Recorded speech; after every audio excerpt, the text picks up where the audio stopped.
C'est 6h04.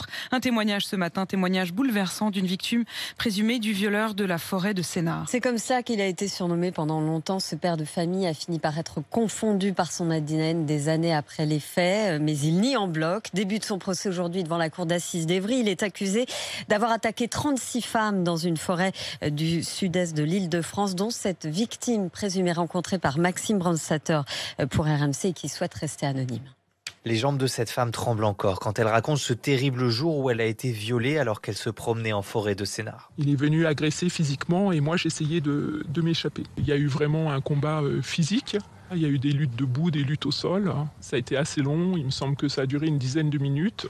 Il y a eu des phases dont je n'ai pas envie de parler. Il y avait deux exigences de ma part au fond de moi, c'était ne pas me retrouver allongé sur le sol. Et l'autre chose, finalement, je lui ai demandé au bout d'un moment s'il pouvait mettre un préservatif. Donc il en avait un sur lui et il a été mettre ce préservatif et voilà. Il faudra 20 ans pour retrouver l'agresseur. Grâce au progrès de la science, l'ADN parle.